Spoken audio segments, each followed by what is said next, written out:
একজন আমাকে কমেন্ট করে জানিয়েছেন কি আসলে ভাই হাতার এই ফুটের সাথে যে আপনার তিরাটা জয়েন্ট থাকবে, তো এই তিরাটার সাথে এই চেক, এই পাথরের যে চেকটা আছে এই চেকটা কিভাবে মিল করে কাটিং করব। তো তার জন্য আজকের এই ভিডিওটি বানাচ্ছি। তো অবশ্যই আপনারা এই ভিডিওটি দেখবেন কিভাবে এই শার্টের চেক মিল করে আপনার কাটিং গুলো করতে হয়। তো আমি এই তিরাটা কিভাবে কাটিং করতে হয় চেকের সাথে মিল করে কাটিং করবেন সেটা আজকে দেখাবো। এখন আমরা আগে হাতাটা কাটিং করে নেব। তো এখানে যখন চেক মিল করে কাটিংটি করবেন তখন এখানে আপনার হাতাটা আগে একটা সিঙ্গেল করে হাতাটা কাটিং করতে হবে। তো আমি আগে সিঙ্গেল হাতাটা কাটিং করে আপনাদেরকে দেখাচ্ছি। তো যদি আপনার এইখানে যে খাড়া যে চেক যদি থাকে তাহলে আপনারা এইভাবে সোজাসুজি নেবেন। যদি আপনাদের সিট কম থাকে তাহলে আপনারা এইভাবে বাঁকা করে নিতে পারেন। তাহলে আপনার যাদের স্বাস্থ্য বেশি, তো আপনার এইভাবে যদি নিতে চান তাহলে আপনার দেখা গেল কি শার্টটা আপনার হবে না, অনেক জোগাড়ের সময় কম হয়ে যাবে। এই জন্য যদি বেশি সেট থাকে তাহলে আপনারা এইভাবে নিতে পারেন। যেহেতু আমি এই পুটের সাথে হাতার চেক মিল কিভাবে করবেন সেটা দেখাবো। তো এখান থেকে আমি আরমলের দাগটা নিব, এখান থেকে 9.5 ইঞ্চি, এই দেখতে পাচ্ছেন 9.5 ইঞ্চি দাগটা দিব।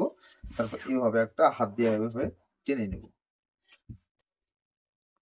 তো এখানে দেখতে পাচ্ছেন এখন যে এই তীরের সাথে আপনার হাতার যে চেকটা মিলাবো, তো এখানে আপনার এই যে পায়ের আছে বরাবর যে চেকটা আছে এই চেকের সাথে আমি মিল করে এখন হাতাটা কাটিং করব।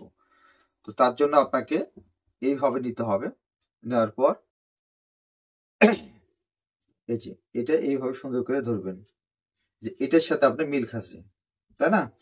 তো আমরা এখান থেকে যদি আমরা এইভাবে একটা ভাঁজ দিই, এখান থেকে আমরা 9.25 ইঞ্চি নিতে হবে। তাহলে এখান থেকে পায়থালে 9.25 ইঞ্চি নিব। নেওয়ার পর মিডিল পয়েন্টটা আপনার এখানে আসছে। এখান থেকে যদি আমরা এই সাইডের দিকে যদি দেখি তাহলে আপনার কম হয়ে যাবে। এই জন্য আমরা এই যে এখান থেকে এইভাবে এখানে একটা দাগটা দিয়ে নিব, একটা দাগ দিয়ে নিব। দেওয়ার পর এইভাবে যতটুকু আপনার এই দাগ অনুযায়ী এখান থেকে যে দাগটা আছে এই দাগ অনুযায়ী বরাবর একটা ভাঁজ দিয়ে দেবো। তো এইভাবে একটা ভাঁজ দিয়ে নেবো আমি।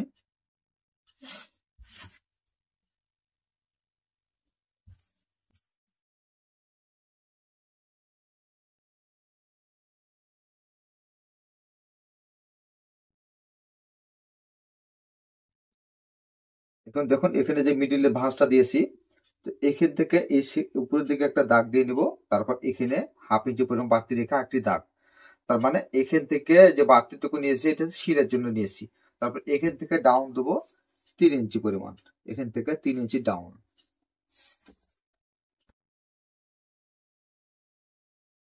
এখান থেকে এদিকে 9.25 ইঞ্চি আর মহলের দাগ দিয়ে নিব।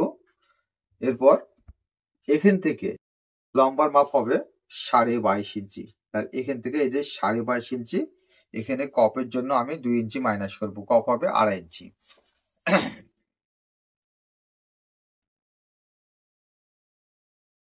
এখান থেকে এইভাবে বাঁকা করে একটা দাগ দিয়ে নেবেন। এখান থেকে হাতার মোহরি 9 অর্ধেক 4.5, এখানে শিলার জন্য আরো 1/2 ইঞ্চি বাড়তি নিতে হবে। এখানে হাতার মাসুল আর এটা হচ্ছে আপনার হাতার কবজি। যে আপনি ফিটিং যদি নিতে চান তাহলে এই মাপটা রাখবেন, আর যদি ফিটিং যদি না চান তাহলে আপনার এই মাপের কোনো প্রয়োজন নাই। এখান থেকে আমি এই যে টোটাল নেব 8 ইঞ্চি, সিলাই সহ 8 ইঞ্চি নেব, আর এখানে সিলাই সহ টোটাল 7 ইঞ্চি। এই যে স্কেল দিয়ে এইভাবে সুন্দর করে আগে দাগটা টেনে নেব।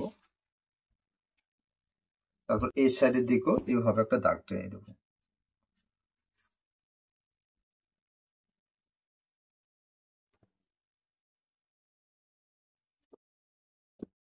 এখানে এই যে দেখতে পাচ্ছেন এখান থেকে এইদিকে 2.5 ইঞ্চি, তারপর এইভাবে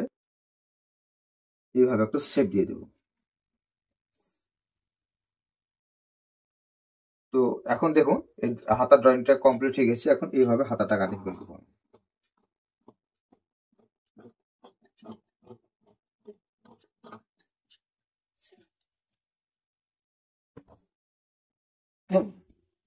এখানে আরেকটু পরিমাণ আপনার কাটিং করে নেব, এখানে মিডলে সেন্টার করে নেব। তারপর এইভাবে সুন্দর করে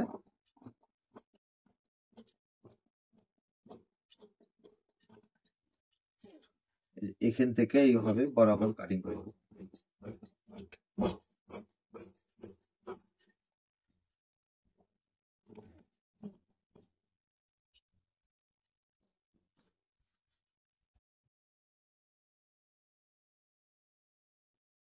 তাহলে আমরা এখন দেখুন এই হাতার পুটের সাথে চেক মিল করার জন্য আমরা এই হাতাটা সিঙ্গেল কাটিং করলাম, এখানে এসে মিডিল সেন্টার, তাই না?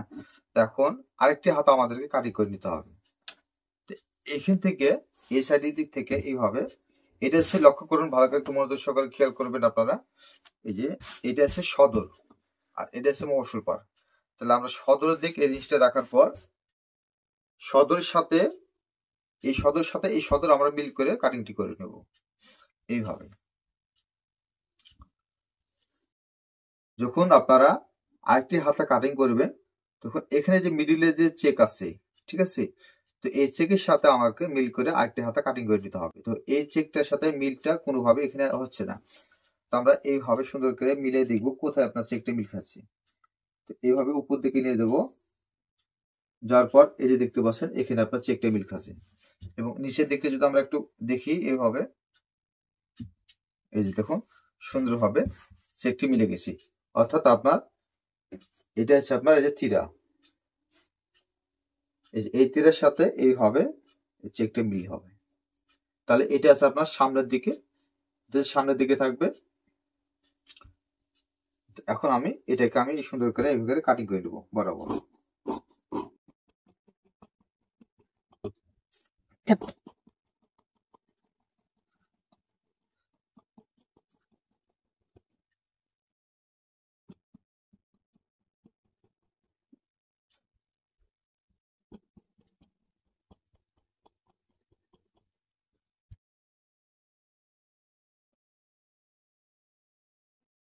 এই যে চিহ্নটা দিয়ে রাখলাম। এখন এই সাইডের দিকে আপনারা তাল পাত করে নেবেন, কাটিং করে নেবেন।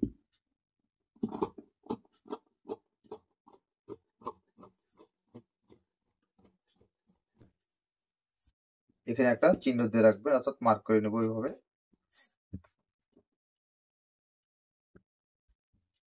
এখন এই সাইডে এভাবে উল্টে নেবেন, নেওয়ার পর এইভাবে এখান থেকে যদি শিলা বাদ দিতে হবে, 1/2 ইঞ্চি পরিমাণ শিলা বাদ দিবেন। তারপর এইভাবে সুন্দর করে এইভাবে হাতে টেনে নেবেন, ভাঁজ করে নেবেন। তারপর এই যে দেখতে পাচ্ছেন এখান থেকে 2.25 ইঞ্চি, এদিকেও 2.25 ইঞ্চি দাগ, আর এই সাইডে বরাবর লম্বা 5.5 ইঞ্চি।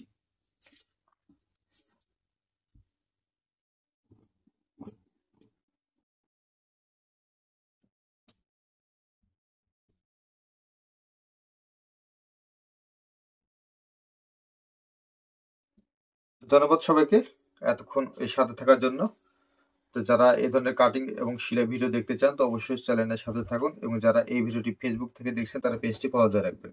ধন্যবাদ সবাইকে। আবার নতুন কোনো ভিডিও নিয়ে আসবো আপনাদের মাঝে। ততক্ষণ পর্যন্ত আপনারা ভালো থাকুন, সুস্থ থাকুন, এই প্রত্যাশা আজকের মতো বিদায়। আসসালামু আলাইকুম ওয়া রাহমাতুল্লাহি ওয়া বারাকাতুহু।